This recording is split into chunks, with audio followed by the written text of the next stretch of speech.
어제 제 사무실에 이번에 손녀가 태어나서 이름을 지으셨던 할아버지가 다녀가셨는데요. 이분이 말씀을 하시길, 교수님, 지금은 아무래도 낚시를 가지 않는 게 좋겠죠? 라고 물으시더라고요.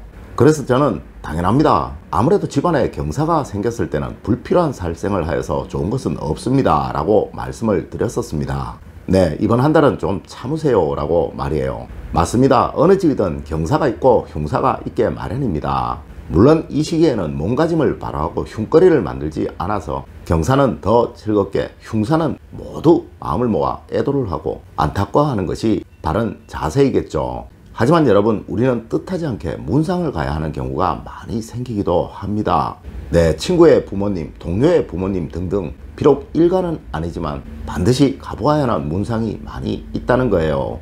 그런데 여러분, 혹시 문상을 가시면서 괜히 찜찜하시지는 않으시던가요? 특히 요즘은 병원 장례식장에서 많은 상들을 같이 치르면서 여러분들이 이곳을 모두 지나치셔야 하잖아요. 네, 그런 경우 많으셨죠? 하여서 여러분들 상갓집에 가실 때는 꼭 이것을 가지고 가십시오. 여러분의 찜찜함을 모두 날려버릴 수 있는 최고의 수단입니다. 여러분 안녕하세요, 이정재입니다.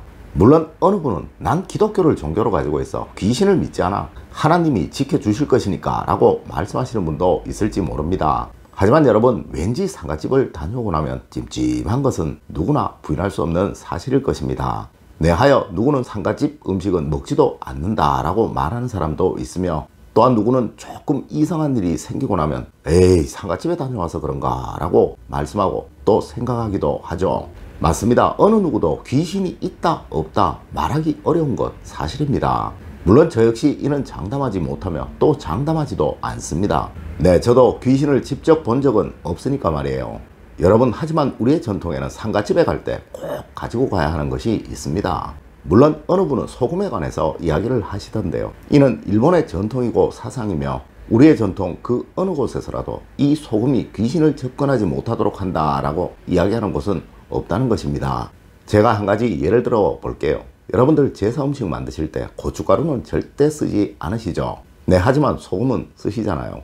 맞습니다. 이러듯이 이 소금은 전혀 상관이 없는 것이라는 이야기예요. 자, 여러분, 상갓집에 가실 때는 반드시 이것을 가지고 가십시오. 절대 상갓집 주변에 있는 잡스러운 귀신들이 여러분에게 접근하지 못하도록 만드는 최고의 수단입니다. 첫 번째가, 네, 맞습니다, 고춧가루입니다. 여러분, 이 고춧가루를 작은 비닐봉지에 담으셔서 이를 주머니에 넣으시고 상갓집을 다녀오십시오. 사실 이 상갓집은 우리 음양론으로 보아도 죽은 기운, 사기, 즉 음의 기운이 아주 강한 장소입니다. 네, 아주 가득한 곳이죠. 네, 하여 반드시 양기가 강한 물질을 소지하고 있어야 하며, 또한 귀신이 가장 싫어하는 물건을 소지하고 있어야 하는 거예요. 여러분들 혹시 태양초라는 말은 한 번씩은 다 들어보셨죠? 네, 이 고추는 여름한철 가장 뜨거운 기운, 즉 양기를 가득 머금고 있는 채소입니다. 네, 하여 고춧가루를 많이 섞은 음식을 먹고 나면 몸에 땀이 나고 열이 나고 하는 것이죠. 맞습니다. 이러하기에 제사 음식을 만들 때 절대 고춧가루를 넣지 않는 것입니다. 네, 이 고춧가루를 넣어 음식을 만들게 되면 조상님들도 올 수가 없기에 그러한 거예요. 맞습니다. 죽은 영혼이 절대 다가오지 못하도록 만드는 첫 번째 물건, 바로 고춧가루입니다. 혹시 여러분들 고춧가루를 비닐봉지에 넣는 것이 불편하시다면 붉은 고추를 주머니 하나 넣으셔서 가지고 가시면 됩니다. 두 번째가 붉은 파치입니다. 여러분, 밤은 어둠이 가득하여 음이라고 하며 낮은 밝음이 가득하여 양이라고 하는 거예요. 그럼 여러분, 혹시 1년 중에서 밤이 가장 긴 날이 어느 날인지 아십니까? 네, 맞습니다. 바로 동지입니다. 하여 이 동지는 1년 중 음기가 가장 강한 날이며, 우리 전통에서는 이날 모든 귀신들이 다 밤새도록 돌아다닌다고 하여서 부럼을 깨기도 하고 신발을 뒤집어 놓기도 하고, 또한 이날 아침에 반드시 먹어야 한다고 말하는 음식이 있죠. 혹시 이 음식 뭔지 여러분들 아십니까? 네, 바로 팥죽입니다. 그래서 여러분들 동짓날만 되면 팥죽 한 그릇 했어? 라고 말씀하시기도 하죠. 네, 맞습니다. 이 팥이 바로 귀신이 절대 접근하지 못하도록 만드는 양기가 가장 강한 곡식이라는 거예요. 물론 이래서 우리 전통의 무속인들은 잡귀를 쫓아내는데 이 팥을 뿌리기도 하는 것입니다. 맞습니다. 이 파다를 몇 개 주머니에 넣으셔서 상갓집을 방문하시면 된다는 것입니다. 여러분, 꼭 아셔야 합니다. 이 상갓집이 왠지 찜찜하고 무서운 것은 돌아가신 친구 부모님, 동료의 부모님들의 혼령이 무서운 것이 아니라 이 상갓집 다른 집에서 객사를 당하거나 흉사를 당한 장례를 같이 치르고 있을지도 모르는 것이며, 이 불행한 혼령들이 이승의 한이 남아 여러분에게 다가올지도 모르기에 또한 그러한 것이라는 거예요. 네, 앞서도 말씀을 드렸지만 요즘은 어느 상갓집이든 자기들만의 장례를 치르는 곳은 잘 없죠. 맞습니다. 대학병원 장례식장 같은 경우는 어떤 곳은 수십 개의 장례를 동시에 같이 치르기도 합니다. 네, 이러하기에 어느 곳에 객사를 당한, 흉사를 당한 혼령이 있을지 모르기에 또한 찝찝한 것입니다. 세 번째로 십자가나 염주, 묵주를 가지고 가십시오.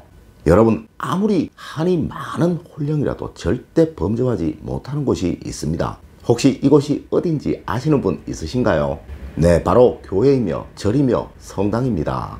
여러분, 서양의 퇴마의식을 보면 항상 단골처럼 등장하는 소품이 있죠. 네, 하나님, 예수님을 상징하는 성경이며 십자가입니다. 물론 동양의 퇴마의식에서도 항상 단골처럼 등장하는 것이 있습니다. 네, 맞습니다. 스님들이 사용하시는 목탁과 염주입니다.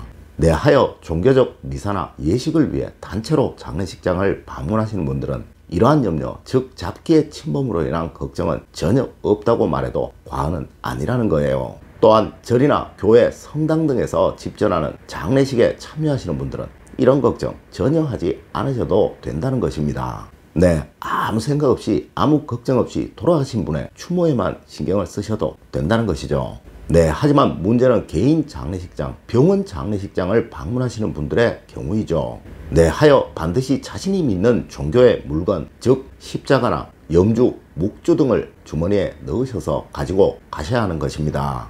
또한 그리고 자신이 방문한 장례식장을 잠시라도 벗어날 때는 이것을 꼭 손에 쥐고 있거나 주머니에 손을 넣어 이것을 만지고 있어야 하는 것입니다. 물론 어느 분은 이런 말씀 하시는 분도 있을 것입니다. 에이, 귀신이 어딨어, 지금껏 장례식장 수백 곳 더 돌아다녀 봤지만 아무 일 없었는데 라고 말입니다. 네, 하지만 여러분, 어느 분은 10년, 20년 동안 무사고로 운전하시는 분도 있으며 어느 분은 또한 1년도 안 돼 몇 번의 교통사고를 당하시는 분도 있다는 것입니다. 네, 이분들 능력의 차이가 아니라 늘 조심하고 주의하는 습관, 그것의 부족으로 이러한 일이 생기는 것이라는 거예요. 또한 우리 조상님들도 그러하셨지만 우리도 늘상 하는 말이 있죠. 네, 길상과 흉상이라는 말 말입니다. 맞습니다. 이렇게 편안하게 행복하게 자신의 수명을 다 마치신 분들이야 한이 없겠지만 뜻하지 않게 흉상을 당한 사람은 반드시 한이 남아있게 마련이고 또한 이승의 애틋함이 남아있을 수밖에 없는 것이기 때문입니다. 여러분, 오늘 제가 알려드린 이야기 꼭 명심하셔서 실생활에 많이 적용하시길 부탁드리며 오늘의 이야기를 마칠까 합니다. 늘 올바른 학문과 올바른 지식을 여러분들께 전하도록 노력하겠습니다. 여러분, 긴 시간 감사드립니다. 감사합니다.